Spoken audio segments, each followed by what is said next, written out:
it's been several. Like every time I think about that, it kind of makes me feel a little bit old. You know, like you feel Yeah, like that? yeah, I know what you mean. There's like a couple other things that make you feel like that too. Like is it like the other day, like I was like um I was like there was like this thing that came up. Oh yeah, when did like recently Netflix put on Shrek? Like, oh, when did Shrek come out? I remember like Oh yeah, and it was like 2000 and like early 2000s, yep. like, and I was just like, well, oh, it's like 15 years. That's like more than It 15. has been a long time since Shrek has been out.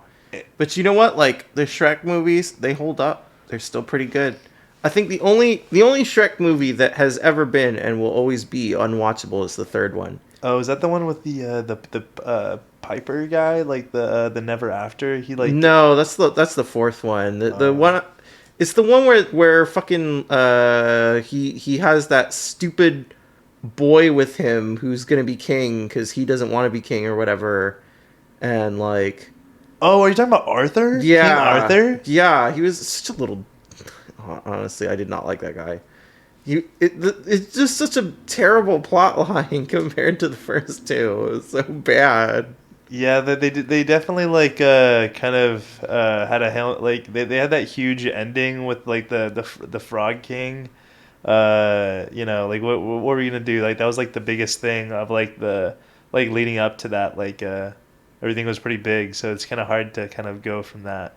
Yeah. There's a lot that like that's like that like still like has uh like makes me have those moments sometimes. Like you know what I mean? Yeah, things where you're just like, oh man, I am so old. Like when you rewatch, this is such a young person, or yeah, such people our age totally do this. Rewatching SpongeBob from like the original series of SpongeBob, like the 1999 episodes, Gosh, those are the like first ones. those were so good. That was when SpongeBob was at its peak. Like it's been all vaguely downhill from there.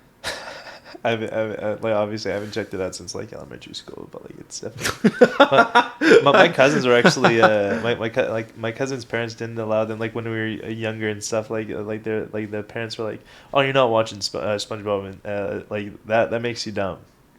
Oh Yeah, damn. yeah, they're like that makes you dumb, and I was just like, yeah, I'm watching it. I feel like I'm learning a lot of things. I'm learning how to make a Krabby Patty. I'm learning how to how to make like sly jokes because like this is all where my humor's coming from. Just kind of Hmm. like random outbursts as a kid, um, uh, and everyone knew that show. Hmm. Like it Hmm. was like a kind of a cultural norm to know about that show at that age. Like all of us, I went to the theater. If you Like didn't watch SpongeBob as a kid, like what did you even do? yeah, I went to the IMAX, like the biggest theater in my hometown, but to watch the movie when it came out. The movie, like the original movie. Yeah, the one with David Yeah, Hasselhoff. the one with David Hasselhoff.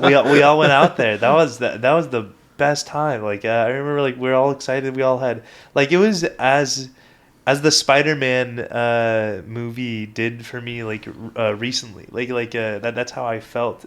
Like how I felt then in the recent Spider-Man movie, I felt then in the SpongeBob. It's like uh that was like the thing. That was a cultural norm that everyone knew. So obviously, like if you didn't know SpongeBob, like that was just like, oh whoa, like are you even like are you even in our grade, like in the third grade or Yeah, what? like you were fully a not a typical child if you didn't watch SpongeBob. Like there was something different. Maybe your parents were really strict or something. Yeah.